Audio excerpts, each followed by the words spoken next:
Hey, it's Ozark here, and I have been tagged by two people. I want to thank MCK and Eagle Eye Shooting for tagging me in the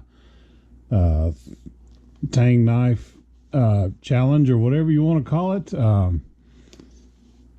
I've enjoyed all the videos. Everybody's showing their knives and telling the stories. It's the stories behind the knives that I really appreciate. So that's what I tried to do here. So I want to show one of my first knives. It's a favorite little knife. This knife was a gift made in America. I know Uncle Jim will appreciate this. Silver Stag, made up in Washington State. They hand grind and polish and use stag and deer horn for all their knives. This was a gift from my brother-in-law to me, and I have actually skinned out a couple of deer with it. It's a great knife, D2 steel, full tang, brass pinned, and just absolutely sharp as a whip. In skinning two deer, I don't think I had to sharpen it. So it's been a good one so far. Okay. Kenny from Eagle Eye said with my chef's background that he would like to see some of those knives that I have in my collection. This knife I've had well over 20 years, probably pushing 30 years. Is a Victorinox made in Switzerland. It's their Fibrox series. They're full tang knives, but they have the sanitary handles on them. And this is a boning knife. It's not a fillet knife. It doesn't have the real fine tip on it. This is for a boning knife. It's great for trimming and literally taking meat off the bone. It is a semi-flex. And what I love about the semi-flex is you can get in, you can work silver skin, you can work your way around the bone and get in there and do what you need to do. You handle this knife a lot like this when deboning. But it's a nice hard steel. It's been sharpened thousands of times. You don't have to grind all the metal off when you sharpen a knife. All you're doing is honing down another edge. Every once in a while you got to bring the bevel back after so long. But my preferred way of keeping a kitchen blade knife is keeping it honed on a steel, using a good high quality steel. What that does when you're using a steel, the edge of the knife, when you sharpened it, stands up straight, but as you use that blade, the very sharpest edge curls over one way or another, and when you use that steel, you're bringing it back to true. So a steel doesn't grind down a knife, it just brings it back to true. And you only have to hit a steel 6 or 7 times on each side of the blade to bring it back true. But yeah, this is one of my favorite knives. This knife has literally, the story behind this knife has literally been inside me. I was walking through a professional kitchen, had the knife tucked on my forearm in a safe manner, and I hit the back of my hand on the corner of a stainless steel table. Well, the knife flipped forward, slid down into my calf all the way to the hilt. Let me change camera angles here and I'll show you the scar. So there it is. That's the scar right there. It went through my pants. It went through my pants and down into my calf, the full 5.5 inches of the blade. So I just kind of froze there for a second. It was a good oh shit moment. And I decided, well, I probably ought to pull it out. And I pulled it straight out. I bled for a little bit, but a Band-Aid is all it took. But the knife went straight down into that muscle there. So that was one of those moments where I didn't appreciate it being so sharp. But just under its own weight, it went all the way to the hilt into my calf. So this one has been around the ringer with me, but it's been a good knife. They're not expensive knives. You can order these online. They're about $25, and they will last you a lifetime. Forstner line.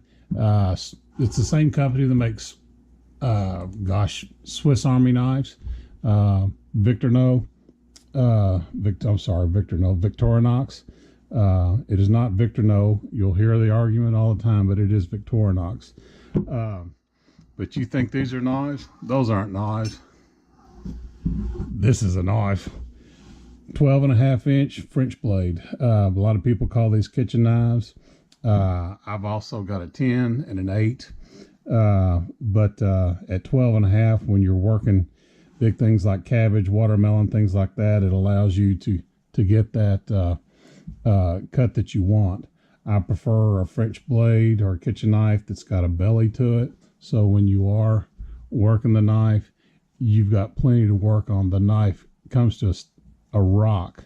If you've got the ones that are, Hinkle makes them and they're really flat through here. So when you're working, it's chop, chop, chop, and it doesn't roll. That's much harder on the edge. Hinkle makes their knives, Vostok Hinkles, they make theirs out of a much harder steel. They tend to stay sharper a little longer, but they're much harder to bring back to true. So if you've got somebody who does not know how to sharpen a knife, I have a triple stone. I just have an 8-inch here at the house. In the restaurants, we always had 16-inch stones. But these are great. Some people call these chopping knives. They're pretty good. This one I've had just as long as I've had this one over here. Oh, my computer's talking to me. But it's been a good one. Lasts a long time. I always pull this one out when we go camping and people step back like, holy cow. People aren't used to seeing these in 12.5 inches. And those are 3 knives that, are great full Tang knives. They've earned me a lot of, these two have earned me a lot of money over my life, but they don't really have too much stories behind them other than this one jabbing me in the calf. What I liked about everybody was the stories that were put behind them, and some good old-fashioned stories, or just some good old-fashioned buck knives. When I graduated high school, these are knives that are near and dear to my heart. When I graduated high school, my late father gave me 3 buck knives as a gift when I graduated. And he said, one day you're going to have sons of your own and you can pass these on to him. Well, I'm graduating my 2 younger sons next weekend. They're going to prom tonight. And I have given these knives to them. The third one is not here. I gave it to my oldest son, and it's a Skinner, but just good old-fashioned buck knives. I graduated 31 years ago, so that's how old these are. Every one of these knives has worked on an animal. The other knife was a Skinner, had the fat belly to it. I used the most, but this one's great for working in joints and stuff like that. I didn't work on too many animals that needed a big knife like this, but this was a great camp slicer in a Bowie style knife. But these knives are near and dear to my heart. I've given them to my sons. As you can see, one of them's already carved his name into the sheath, but they are near and dear. There is one more set of knives that's near and dear to my heart. Came from a great friend. I don't know if these qualify as knives, but they mean a lot to me.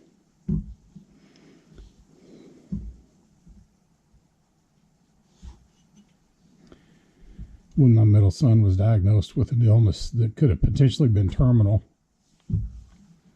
Uncle Jim and his son made these for us in our honor. And they just mean a lot. Jim, you're a dear friend. You're a great person. You've got a wonderful heart. And you and your son are very much appreciated. Now, 2 people I want to hear from that I want to tag. IdahoRodgers USMC. I know you've got some knife stories. I know you got a K-bar in you somewhere. And we need more videos out of you. And good old Curtis, Mr. William C. Chapin, it is your turn. You have been tagged in the knife challenge. Everybody, I appreciate you. I love every one of you. And y'all have a great day. Damn it, Jim. Every time I look at these, it gets to me. I love you, brother.